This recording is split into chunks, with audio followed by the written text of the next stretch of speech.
And famed venture capitalist investor Ben Horowitz is out with a new book this morning titled What You Do Is Who You Are, which takes a look at what history can teach us about the definition of culture and ways technology companies can better adapt at scale. We're going to get to the book in just a second, but talking about culture, I want to get your take on a couple of reports out there right now that are very much on this issue of culture. Report in the New York Times just yesterday, Mike Isaac reporting on a letter that Facebook employees sent to Mark Zuckerberg asking the CEO to reverse the company's policy of exempting political ads from its own fact-checking program. And that has now gone public. And this is an issue, by the way, it's confronting clearly Mark Zuckerberg and Facebook, but you're seeing the rise of employees at companies, especially in Silicon Valley, all across the board. And this fundamentally is about culture. What do you do? Yeah, it's tricky, and I think it's different if you're a normal company than if you're Facebook or Google, right, where you're in the kind of policy swirl, because it does get more complicated. And then, you know, with the Facebook letter, I would say it was like 250 employees out of however many they have, which is a much bigger number. So it's, you know, it's not a kind of wildfire. It's like a few angry people. Well, the question is it a few angry people? Or is it actually much more representative of a much larger group of people who didn't want to put their name to it, right? That's the other complicated part to this. Yeah, well, there was a, you know, and look, there was a day when, like, you know, kind of coming out in public against a company and leaking that, like, you're just fired, right? Like that's the way the culture runs. I think that in these kinds of companies, you know, they have tolerated it for good reason, and they wanted this openness where, like, okay, we need to get the ideas from everyone. But, like, then there's another thing, which is, are we taking it outside of the house, or are we keeping it inside the house? Right. And look, culturally, you want to be a cohesive team. You want it to be us against the world. It gets, you know, I don't want to overly criticize these companies, because no other company is in a situation like Facebook, right? Nobody's getting Senate hearings and all these kinds of things. So they're in a very special thing. But for, like, the normal company, no, you don't want employees telling the world, like, that you disagree with something. You disagree and commit. That's sort of the right culture. You disagree and commit. But then the question is, in a company like this, and these are your companies to some degree, what do you do? Do you say, I can't have this debate in public like this? Well, it's tricky because they have a PR issue, right? Like, so, you know, and I mean, look, Mark Zuckerberg got attacked by a senator the other day because he didn't know how many LGBT employees worked on Libra. Now, forget about the fact that, like, nobody knows how many of each category work on every project in their company, because people get hired and fired every day. It's illegal to ask somebody if they're LGBT. Like, that's not even legal. And so you have a legislator asking you that. So he's in such, like, he's gone through the looking glass in such a way that it's kind of hard to apply what's going on Facebook to anything else.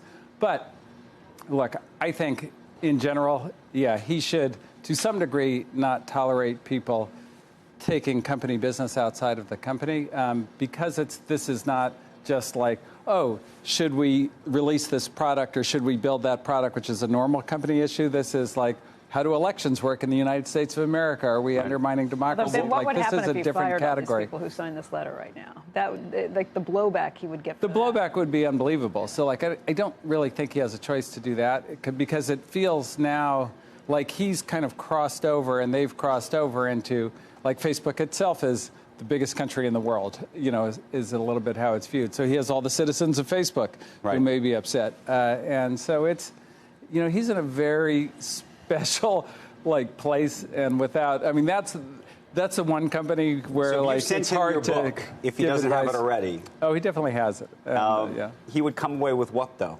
You think he would say to himself, I'm doing it right, I'm doing it wrong? Look, I think in general, Facebook does a very good job with their culture. Like, you know, despite the criticism they get, it's super cohesive. They execute extremely well. They push forward into the future, as they're doing with, you know, things like Libra. But they're just in an almost unique position in the world. Right. Nobody else has the Facebook situation. Yeah, but, you know, we've had so many others. Look, Boeing has a situation, which is in the news today. Well, that's a more straightforward cultural case. They need to fire the CEO. Like, they need to fire the CEO. 100%.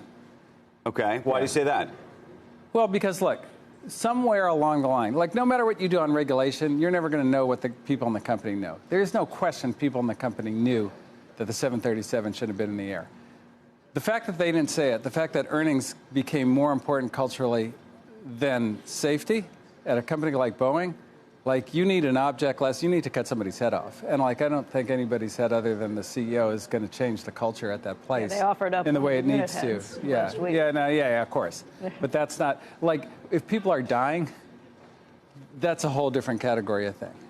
Okay, I'll give you a not dying, different category. WeWork. We've been talking about that company for the last several weeks now, if not months. No, that's an exciting one. You look at the culture of that company, you look at Adam Newman, and you think?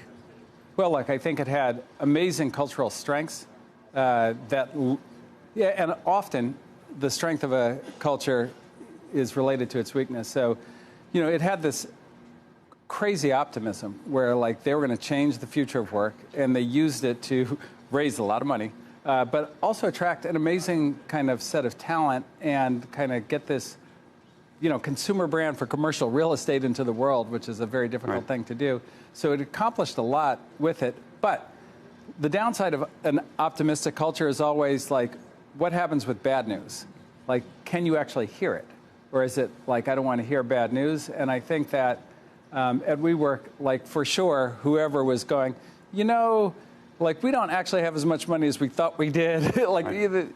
All that kind of thing. But so that's the question, though. How much? I don't think that news traveled. People can talk about WeWork and say, look, it took a visionary to get it to this place. Yes. To get it to this place where it lost billions of dollars. But the question is, here's a company that may be worth, I don't know, $7 billion. Maybe it'll ultimately be worth $10 billion or $15 billion if SoftBank gets its way. But there's a lot of people who went to work for the company because they thought it was going to be worth $47 billion.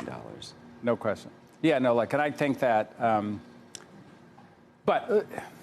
So that's always a tricky question, which is like, okay, is your market cap not what your investor paid for it? Is it like, and how do you know that and so forth?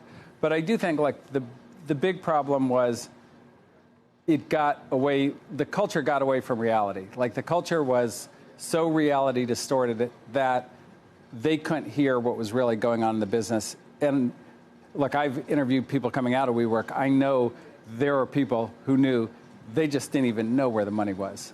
I mean, not like fraud, like we didn't know. Like we didn't know how much money we had. We didn't know how much was coming in. We didn't know how much was going out.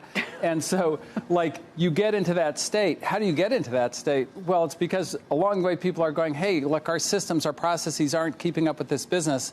And people are going like, the bad news, we're changing the future of work. And like when the culture goes like that, you can get into a really, really bad spot. But it's not that unusual a cultural problem where if you have such a pronounced, strong culture that it drives you into a bad big place. idea, and then the nuts and bolts, someone's got to be looking at very closely. Well, and your strength becomes your weaknesses. You can have a culture like that's hyper-competitive but doesn't, quite obey the law or these kinds of things. Right. And, and that's something that you have to design correctly. I saw somebody say, if you tell a 32-year-old man he's Jesus, he will believe you. Well, that's also true. Right. Yeah. Please, nobody do that. Ben's going to be sticking around. We're going to be talking a lot more about his book on culture and what it means in the world of business. We may touch on crypto. And crypto. Yeah. And so much more.